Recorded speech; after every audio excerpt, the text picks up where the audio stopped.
Welcome back to Man Talk Arsenal. I'm too scammed to say, and let's be real, yeah, it wasn't a great football match, but guess what? We got the job done. We beat Girona 2-1 at their ground as well, and now we are qualified in the top 8 in the Champions League, which means we go straight through to the knockout stages to the round of 16, and that's the most important thing today, because when you look at our squad, we are so thin, too many injuries, and if we didn't finish in the top 8 and we had to go through the qualifiers, that would have been like an extra 3 games, I believe, and that's not what the squad needs, you know what I mean? We need more of a rest, and I believe now that we're not playing these qualifier games, the team can go out and take their Dubai trip, and we saw how that worked out for us last season, so fingers crossed it has the same effect this season. In this league phase, you could look back and say, Arsenal, we actually played it very well. What was it? We got 1 draw against Atalanta and then 1 loss against Inter Milan, and apart from that, we won all of our games. We had very good wins as well against Monaco, against Sporting. So in the league, we haven't been the greatest, but the Champions League is where we actually have performed. And I want to speak on Ethan. This guy, bro, at 17 years old, yeah, your first start in the Champions League,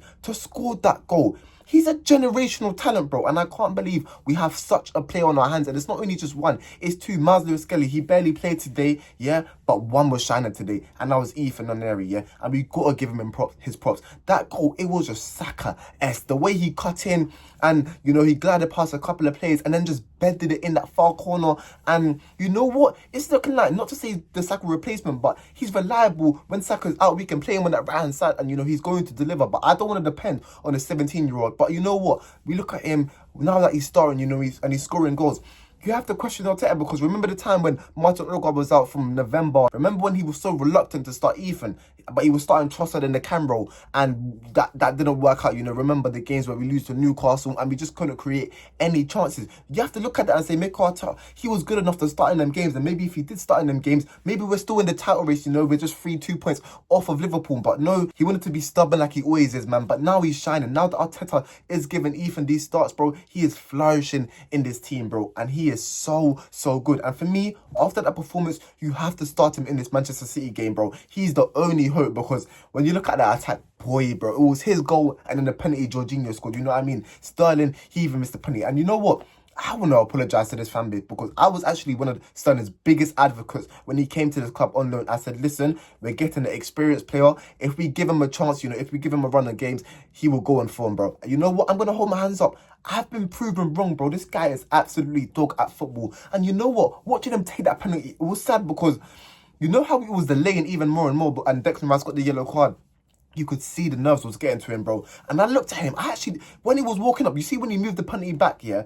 I just looked at him and I said, bro, you're not scoring this, bro. There was no confidence in him. And I remember there was a tweet a couple of while back. Someone tweeted on Twitter saying that Sterling's going through a confidence crisis, and you can literally see it, bro. He did not look confident walking up to take that penalty, bro. There was no conviction in the penalty. It wasn't a good penalty. The keeper went the right way, and he saved him, man. And he really needed that goal. And you know what was even worse? At the end of the full 90, Ethan is the one that is trying to cheer up Sterling, and give him a pat on the back. It should be the other way around. How old is Sterling? At 29, 30, he's a 4 times Premier League winner, bro. He should be doing the opposite. But no, Ethan's the one that's consoling him, bro. He's done. Yeah, I had hope, but Sterling, he's just not going to cut at this football club. And maybe you look back at this loan and say, this has to be one of the worst pieces of business that Arsenal have ever done. And to be fair, though, for me, he looked better on the left-hand side than he does on the right. On the right, he just doesn't have that, that burst of pace to take it down the line, because it's not like he's cutting in. He literally has to kick it down the line, try and cross it or something. But in the left-hand side, he can cut in and do it. But he has a bit more variety to do with his play, you know what I mean? And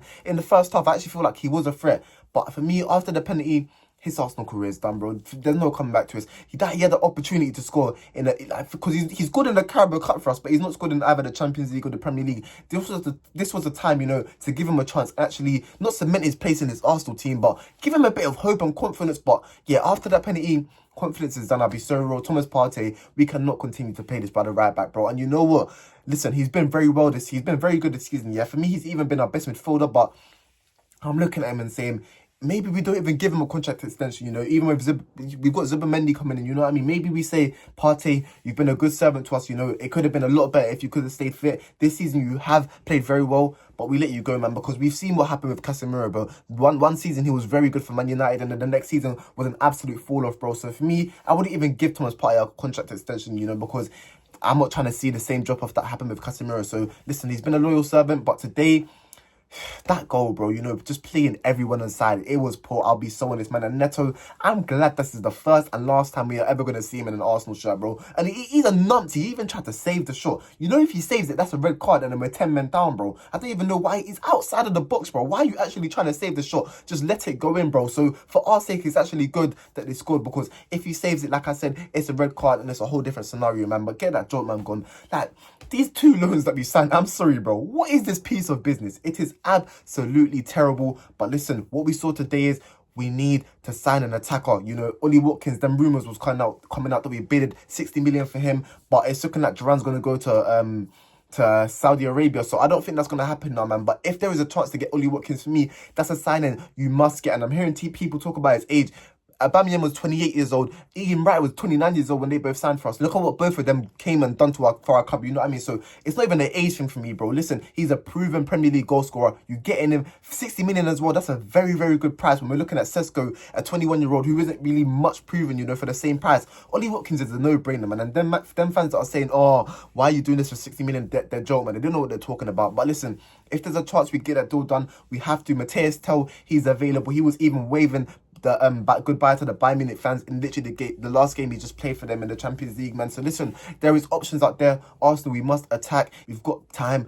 We have to act now if we are a serious club. But anyways, that's it, man. Girona 1, Arsenal 2. This has been Man Talk Arsenal. I'm Teresa. I'm trying to say, make sure to like, comment, subscribe, turn on notifications on to be notified every time we make a video, man. And I'm out. Peace.